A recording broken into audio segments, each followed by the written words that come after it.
Oh my God. Wow. What a great crowd. All right, folks. What can I do for you? What can I do for us? And what can I do for Massachusetts? Those are the first words that your U.S. Senator should be thinking about when they wake up each and every morning. And they should be the last words that your U.S. Senator should be thinking about before they go to bed. So I'll say it again. What can I do for you? What can I do for us? And what can I do for Massachusetts?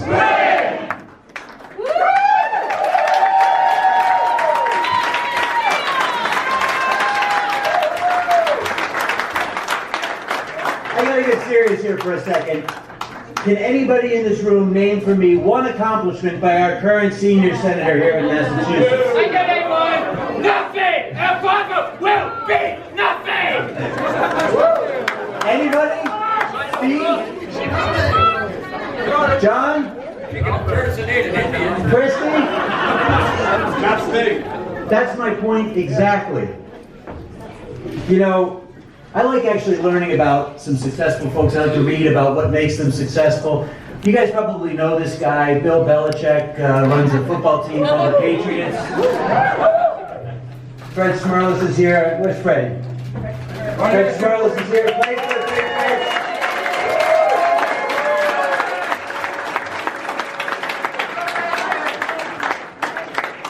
Nobody can argue with Bill Belichick's success. And he's written 5 rules of exceptional leadership. And I read this and I really wanted to kind of bring this to you tonight because it's kind of stood out for me. I'm going to skip 1 through 3. They're good. But let me focus on number 4 and 5, okay? I'm going to read this out. Number 4, under Belichick's rules of leadership. Care about everything going on in the lives of your people.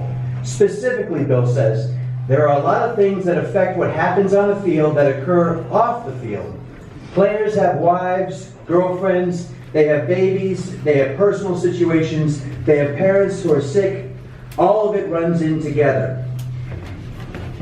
So if you think about it, that's the rule that I've been trying to follow since I've been your state representative since 2010.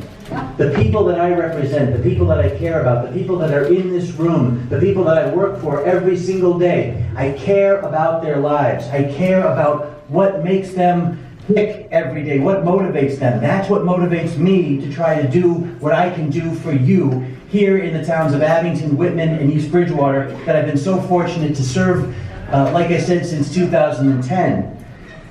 And the other rule number 5 for Belichick is don't rest on your laurels.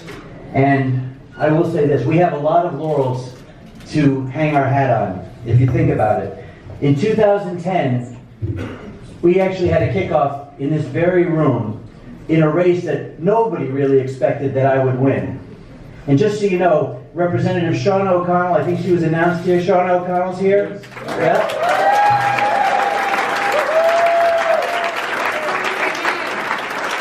Representative Jim Lyons from Andover is here.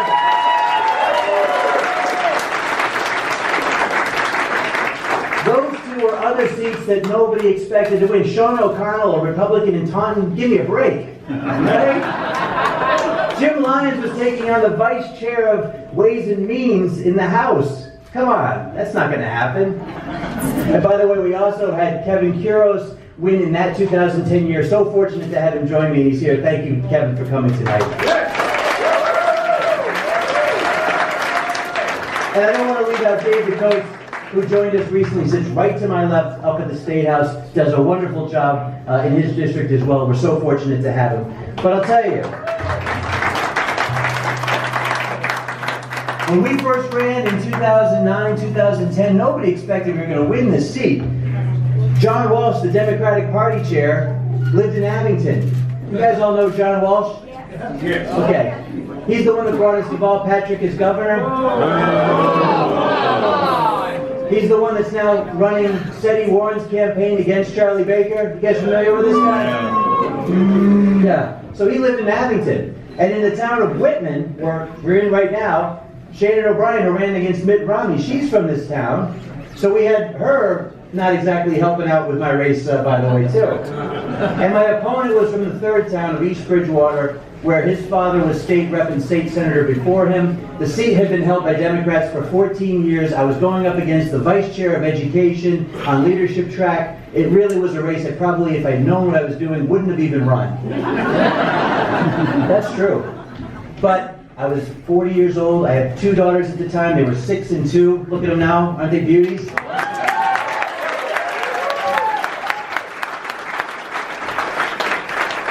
I think I dragged them to just about every campaign event my wife didn't want me to drag them to, but they went, and they were so great about it. And we ended up winning that race, and we ended up winning a seat that, again, nobody expected in a year. 2010, when we doubled the number of Republicans up on Beacon Hill from 16 to 32, made a real impact up at the State House, and really something to look back to today is still a big success in Massachusetts. But again, we can't rest on our laurels. So in 2014, a lot of you folks are aware that there was this gas tax that got increased. It was set to go up every year automatically without a vote. And I don't know about you, but I know that we live in Massachusetts, the state where there's supposed to be no taxation without representation. Am I right about that?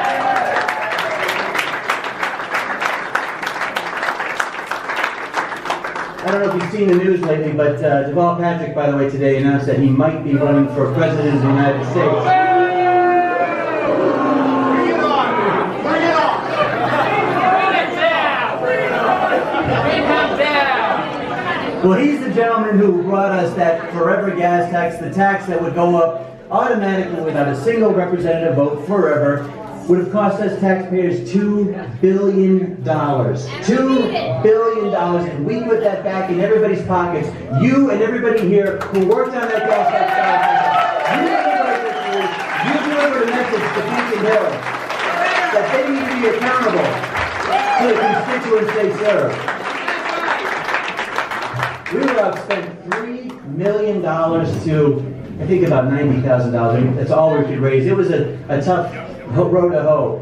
But you know what? We believed in it. We got 120,000 signatures without paying a single person to deliver those signatures, and they laughed at us. The media all laughed at us at the State House when we said we would do it with all volunteers, but we did it. Thank you!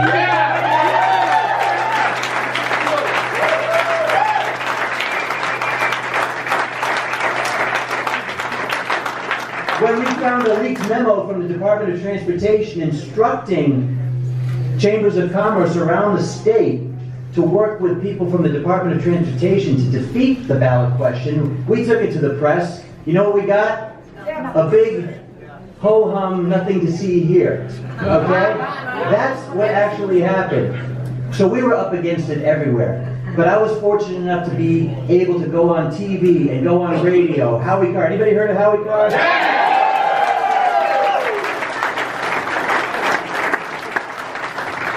He did an incredible job helping us with getting those signatures, getting the word out there. And Yes on One won in November of 2014. We won 53 to 47, and we outperformed Governor Baker by 50,000 votes.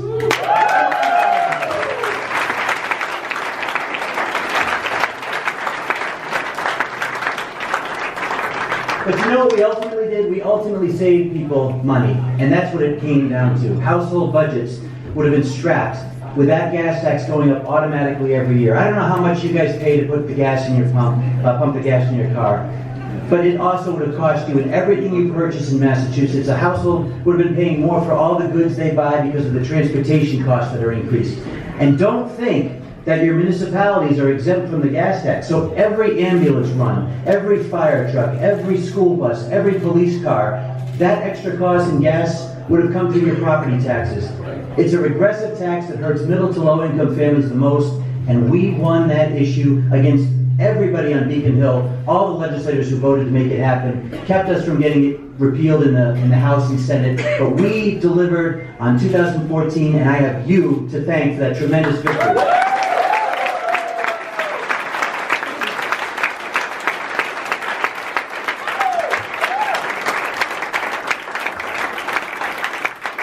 But like I said, you can't rest on your laurels. So 2015, Charlie Baker's sworn in. What do we find out the day after he's sworn in? Boston 2024, the Olympics are coming to Massachusetts, right? Yeah. You know what? We found out that there was two versions of a bid out there that were saying that we Massachusetts taxpayers would not be on the hook for the overruns for the Olympics, but the IOC had a version of the bid that said Massachusetts would be happy to pay for the overruns. How much do you think Cheryl, how much do you think those overruns were going to cost Massachusetts? Lots of money. Lots of money. How about $10 billion? That's the average overrun for the last 5 U.S. Olympics. $10 billion is what the taxpayers have had to fork over.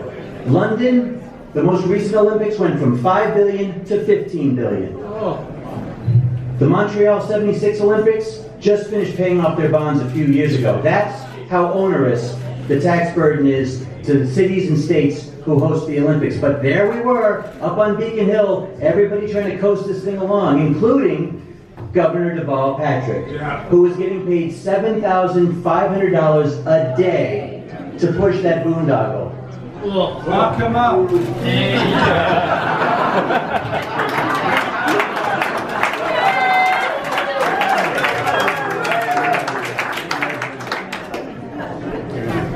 You know, that whole plan was just so flawed to begin with. I think you guys probably remember this. They wanted to cut trees down on the Boston Common, build a temporary stadium, tear it down, and put trees back in place on the Boston Common. Great use of our tax dollars. They wanted to have VIP lanes for the IOC executives and athletes in and out of Boston. As if we all have no problem getting in and out of Boston as it is on a daily basis, right? But I ended up filing language in the House to prevent taxpayers from funding those Olympics. It was shot down, no surprise. Bob Hedlund, mayor of Weymouth, at the time state senator of Weymouth. Bob, where are you? Here? Yeah. Bob was here? He filed it in the Senate. So he got shot down in the Senate. And if you guys remember, there was a guy named Evan Falchuk who had run for governor as an independent. He and I partnered, his team and our gas tax folks partnered to file a ballot question to prevent taxpayers from being on the hook for those Olympic overruns. And just the threat of the people of Massachusetts voting their will again meant that Boston 2024 knew the game was up. They left town about 2 weeks later and pulled their bid. So congratulations to everybody in this room, once again, for showing their muscle.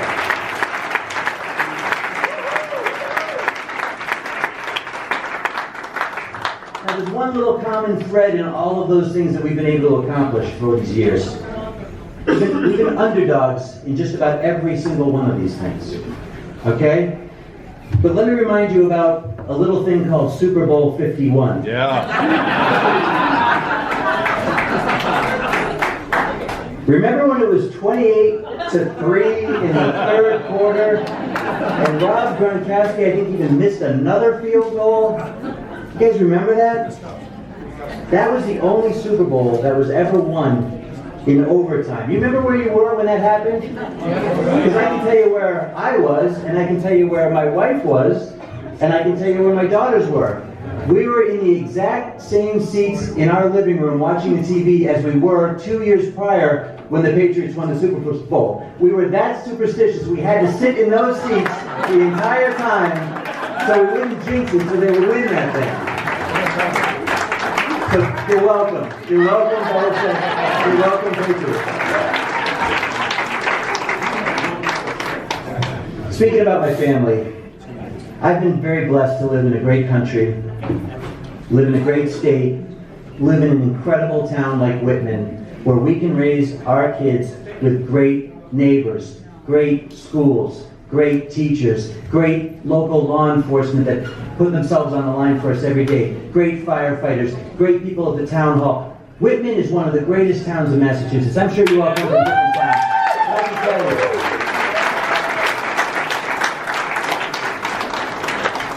And I very selfishly want my children to come back and live in Whitman someday so that I can enjoy my grandchildren and their grandchildren someday down the road too, if I can live long enough.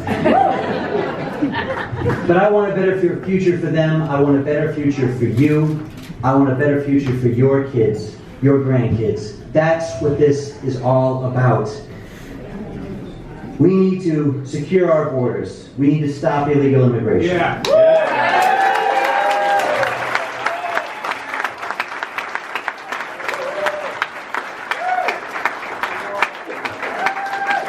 We need to provide for our veterans and respect law enforcement.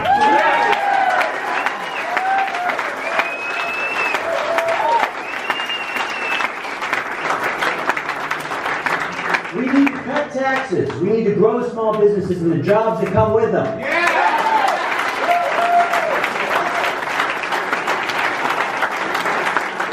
That's what job number one for your United States Senator should be. Yes. Your U.S. Senator, job number one, should not be writing books while serving in office and making $1.6 million in the process.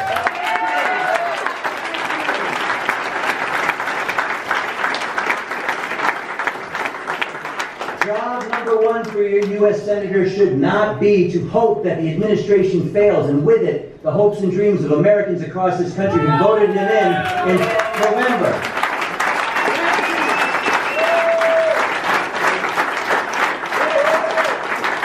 And job number one for your U.S. Senator should not be to just ask for re-election after doing nothing for 4.5 years, getting re-elected so that she can run for president in 2020. That's not the job of your U.S. Senator.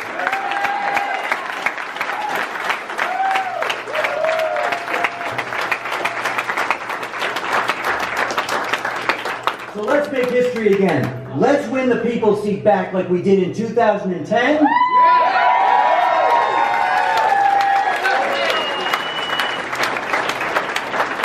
Let's win like Tom Brady and the Patriots in 2017. Like Kurt Schilling and the Red Sox in 2004. And by the way, Kurt Schilling just announced today that he is endorsing our race for U.S. Senate.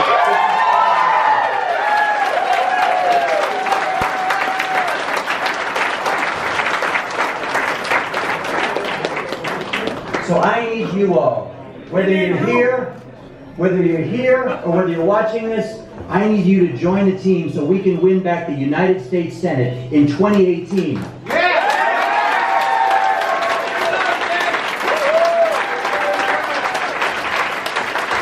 And if you join me, I promise you I will give it everything I've got. And that's why today I'm officially declaring my candidacy for the United States